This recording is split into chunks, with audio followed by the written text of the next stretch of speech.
I've been in education in many capacities for a very long time, more years than I'm going to tell you because I would be showing my age.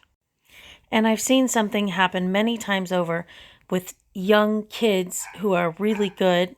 My dog's barking in the background, who are really good at something creative, at art or music or whatever. And people often will say, you should sell that. Everyone always says you should sell your art. You should perform professionally. You should go and audition. If you're really good at dance, you should be auditioning to be in a show. And while that is well-meaning, I don't think it's a good idea unless a child really has an entrepreneurial spirit, because I have seen many kids over my career give up something that they were passionate about because they were pressured to turn it into a moneymaker. And there is nothing wrong with developing skill for the sake of developing that skill. You can be a gifted, wonderful creator, artist, whatever, and you don't ever have to make money off of it. When you sell your art, you are running a business, and it is a whole different ball of wax. And you have to learn how to do a website. You have to learn to market, promote. If your art really sells, you have to run an actual business. And that is a lot on a kid. And the other thing is that no matter how good that child is, they are developing their skills. And there is value in taking a long time to develop your skills. There's a book called Outliers. And it's these statisticians, they also wrote Freakonomics, and they studied people who are at the top of their game, the top violinist, the top musicians, the top artists, people in creative fields. And they looked at how much practice they did when they were growing up. And they had them estimate, and they added up the number of hours.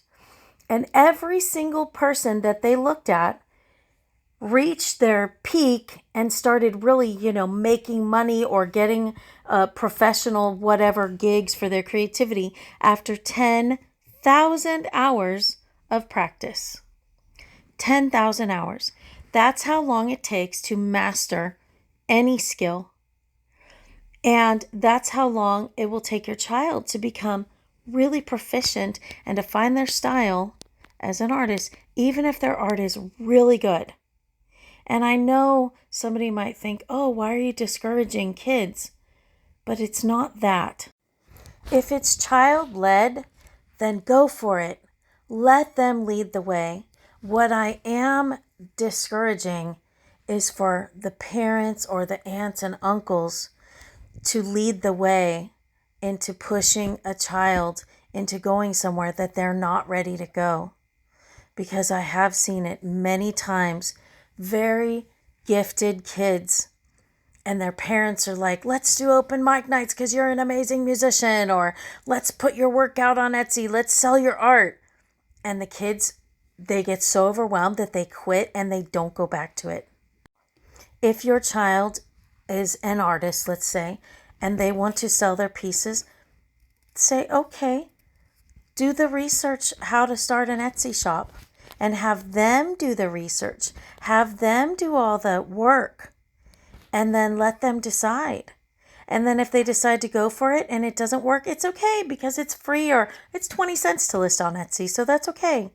Then they can have a safe environment to experiment without feeling a great loss and without getting overwhelmed and stopping what they're doing because it's too much.